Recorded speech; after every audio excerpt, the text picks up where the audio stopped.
What is going on, guys? It is Wrestlelamia here, back with some more news. Join us now as Wrestlelamia looks at the 21st May edition of Smackdown, as well as the wildest wrestling news stories and rumors you need to know, including superstars were afraid backstage, huge plans leaked for John Cena's return, a masked Dominik, and much more. Be sure to subscribe and hit that notification bell for daily wrestling videos, and follow us on Facebook for exclusive lists.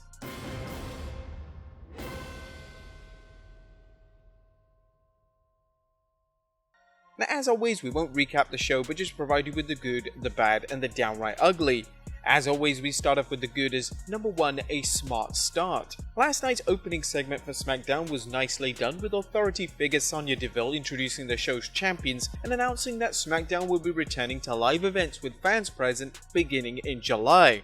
So hyped about that. The seemingly innocuous segment quickly branched off into exploring several storylines, ranging from Paul Heyman referring to Roman Reigns as the champion of the entire WWE and everyone else as title holders, to the continuation of Bianca Belair vs Bayley feud. It's refreshing to see the WWE show some creativity with how it opens a show, a lesson Raw could really learn from. Number 2, a brilliant build-up for a Fatal 4-Way. The Fatal 4-Way for the Intercontinental Championship was presented as a huge match, as it should be, with the WWE hyping it a week ahead of time. However, there was much more to it, as some of the wrestlers competing in the match were interviewed, giving it the big fight feel any main event, television or pay-per-view should have. Number 3, a phenomenal Fatal 4-Way.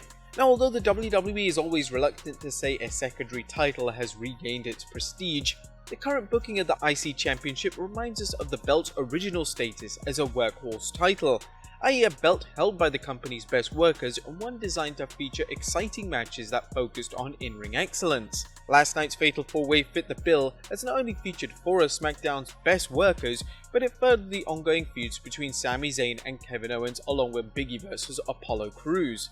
Number 4, a righteous return. Aleister Black is back, and the WWE couldn't have booked his return any better. The Dutch Destroyer's return came as a surprise, thanks in part to the WWE airing another vignette on him, subtly suggesting he was coming back soon, but not quite yet. The WWE also used Black's return as the finish for the main event, giving him a high-profile spot on SmackDown as he robbed Big E of what looked to be a big win over Apollo Crews. Now, in doing so, the WWE set up things for an instant feud between Big E and Aleister Black, while getting Big E out of any title picture for the foreseeable future. Also, a nice little touch was WWE's continuity, as it looked like Aleister Black had a bad eye. Now, those of you might remember that Buddy Murphy tried to take out Aleister Black's eye. I absolutely love it when WWE does this kind of stuff. Number 5, turmoil in the tribe. And what's going on between Roman Reigns and his cousins the Usos? While Jay has been standing by the tribal chief's side, Jimmy's refusal to be Reigns' henchman is clearly causing conflict between Reigns and Jay. With the Usos reunited and aiming for a SmackDown Tag Team Championship, it would seem the brothers Uso are on the same page. However, can they function 100% as long as there's turmoil in the tribe? It's an excellent twist in the Roman Reigns storyline, as Jimmy hasn't suddenly felt the need to become Roman's lackey, creating another layer to Reigns' character. Number 6, spoiling Cesaro. Cesaro is far from finished with his quest for Roman Reigns' Universal Championship, an exciting prospect, but one which may not happen thanks to Seth Rollins' obsession with destroying the Swiss Superman. Last night's segment between Cesaro and Roman Reigns was a powerful way of creating interest in a rematch between the two, while also furthering the feud between Cesaro and Rollins. This segment was well thought out and showed complexity in storytelling, something the fans are starved for. The Swiss Cyborg may want a championship match, but it's clear he won't get one until he deals with Rollins. And Rick Boogs' debut. Now, a debut on the main roster can go really good, or it could go really bad. Now, in Boogs' case, it was actually awesome. In case you missed it, Boogs interrupted King Corbin's promo, playing an electric guitar version of Shinsuke's entrance theme. Boogs later distracted Corbin by playing the guitar again, allowing Nakamura to get the roll-up win. Now, we love to see his charisma on the blue brand, but the only problem is his similarities to Elias, but at least they kept them on separate brands. But that was a good what about the badders. Number 1, no more Tamina and Natty versus Jax and Baszler. Now that Tamina and Natalya are women's tag team champions, it's time to give them fresh opponents. The program with Jax and Shayna Baszler went on far too long, and there are plenty of other women's tag teams that need to be featured. While it was good to use the two teams as part of the Bayley vs Bianca Belair feud, the WWE could use the opportunity to feature two other teams. Now we know the women's tag team roster isn't brimming with talent, but it's never going to improve as long as its teams are relegated to the sideline in favor of Jax and Baszler. Regrettably though, they haven't given up on the program, as the two teams will meet on the 24th May with the tag titles on the line. Oh, great. Rematch number 5000.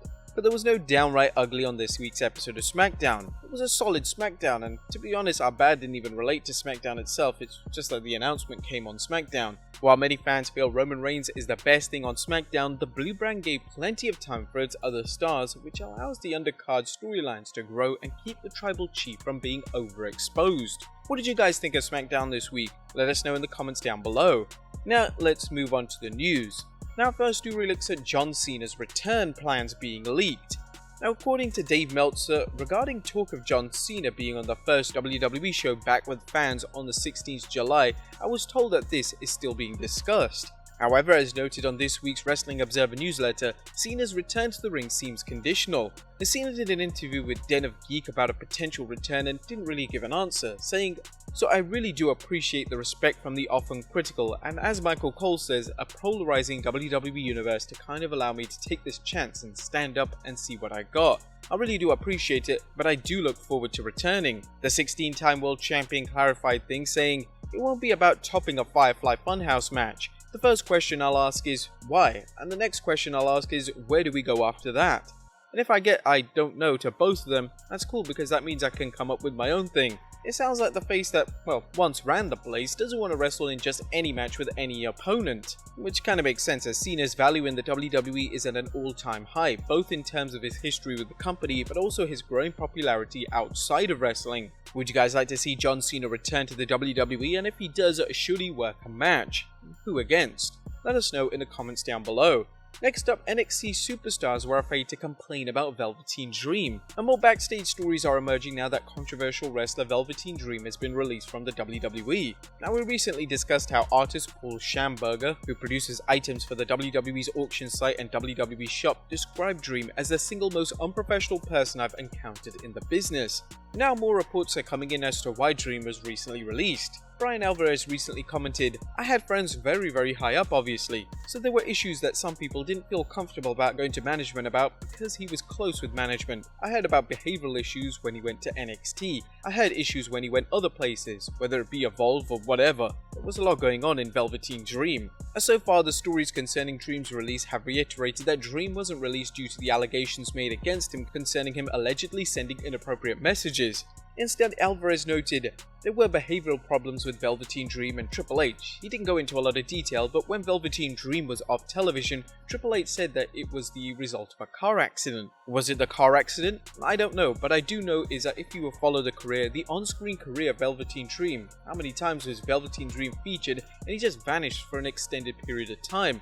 It happened all the time." As no denying Velveteen Dream had the it factor that promoters love, whose abundance of charisma could have easily made him a main eventer if utilized properly. However, like any situation in wrestling or any other kind of job, assets must outweigh liabilities, and despite considerable assets, Dream's liabilities proved too much.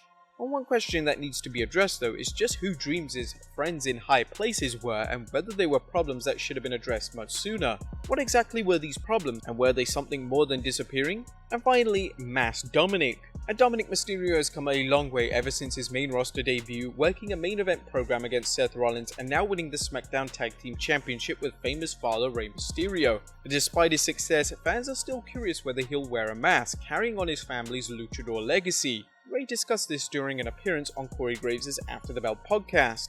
That was the idea from day one that he started training. Dom will continue with this legacy and carry it on, but we never really had the opportunity to sit down and discuss our plans, which now in retrospect, we can look at it and say it's still not too late to make things happen like we had it planned out. So I think Dom's gonna have to earn the mask now, and he's on his way. Eventually one day, maybe the mask will be on. It sounds like any plans for a mask may need time to come to fruition. Dominik commented that he was originally going to be debuting as a masked wrestler, but those plans changed. Guys think he should wear a mask? Let us know in the comments down below, and I'll see you next time with some more wrestling content.